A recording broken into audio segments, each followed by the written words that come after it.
The Boeing 737 MAX, the aircraft involved in 2 deadly crashes in the past 5 months, is battling public scrutiny from lawmakers as a number of federal investigations kick off to examine how the aircraft were certified. We plan to dig deep into the issues surrounding the recent accidents over the coming weeks and months. House Transportation and Infrastructure Committee Chairman Peter DeFazio, DR, said in prepared remarks during a hearing on infrastructure investment in U.S. airports late last month. Tragedies like these should not happen. I expect that our work will shed light on any deficiencies in the certification of aircraft in the United States, and we will ensure all lessons are applied and effect changes to improve the safety of our nation's air transportation system, and hopefully, other nations as well. DeFazio said during the hearing. Countries all around the world have grounded the Boeing 737 MAX aircraft, after Ethiopian Airlines Flight 302 crashed in March, killing 157 people. In October, Lion Air Flight 610 in Indonesia crashed and killed 189. Both flights employed Boeing's new 737 MAX aircraft. Some pilots raised concerns during training that the nose of the aircraft dipped during takeoff. The U.S. refrained from grounding the planes until after regulators from the European Union, China, and Canada had already grounded the aircraft, prompting backlash from lawmakers including Sen. Richard Blumenthal, Econ, who said he was deeply disappointed in the delay. The U.S. held off until after data transmitted to satellites from the Ethiopian Airlines flight showed similarities to problems involved in the October incident. Now lawmakers want answers. In particular, lawmakers pressed administration officials in March on the safety certification process of the aircraft, which was approved in March 2017, and whether pilots received proper training on new software that was installed by Boeing. Additionally, lawmakers focused on the FAA's Organization Designation Authorization Program, which grants manufacturers the ability to inspect, regulate, and self-certify whether an airplane is safe. Not only have the recent crashes shaken the confidence of the public, but the questions that have been raised in the aftermath about oversight of aircraft manufacturers, the certification process for planes, and the close relationship between industry and regulator threatens to erode trust in the entire system. Sen. Ted Cruz, R. Texas, said in prepared remarks during a public hearing late last month. According to FAA Acting Administrator Dan Elwell, the FAA has very strict oversight on the Organization Designation Authorization Program and argued that approximately 10,000 more FAA employees would be needed if the FAA were to take over the entire process. He also stood by the FAA's process for examining and approving alterations to plane designs and said the FAA is directly involved in the testing and certification process of new features.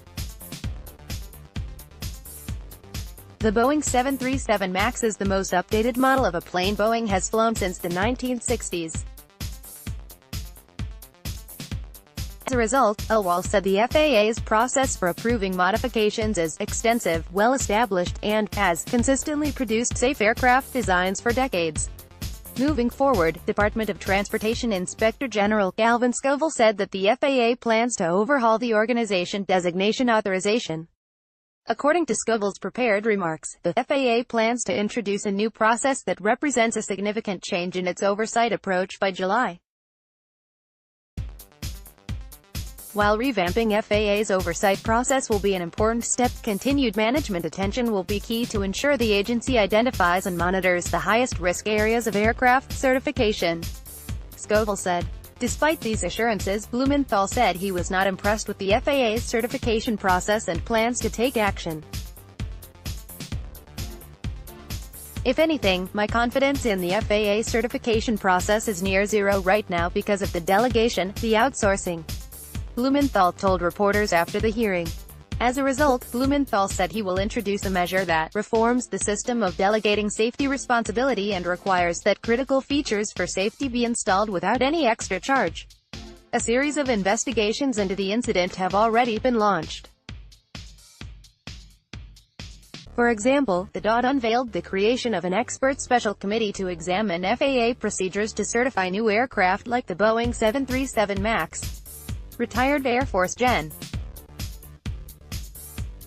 Darren McDougall, former president of the Airline Pilots Association Lee Moak, will serve as the interim co-chairman of the committee while other members are appointed. Safety is the #1 priority of the department, and this review by leading outside experts will help determine if improvements can be made to the FAA aircraft certification process. Secretary Elaine Chao said in a statement announcing the panel. The Department of Transportation (IG) announced late last month an audit to determine and evaluate FAA's overall process for certifying the Boeing 737 MAX series of aircraft, and identify and undertake future areas of work related to FAA's actions in response to the crashes as needed.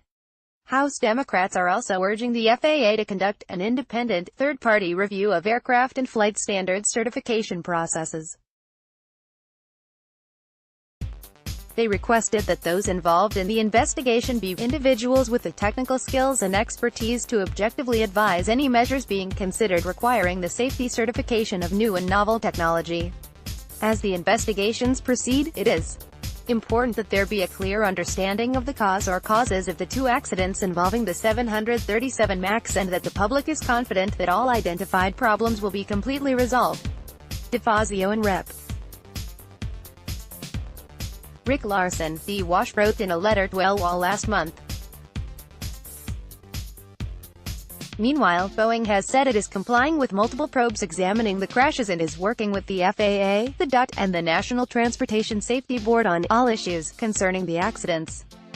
It's uncertain how long the Boeing 737 MAX aircraft will be out of commission, but LWAL said the aircraft wouldn't be used by U.S.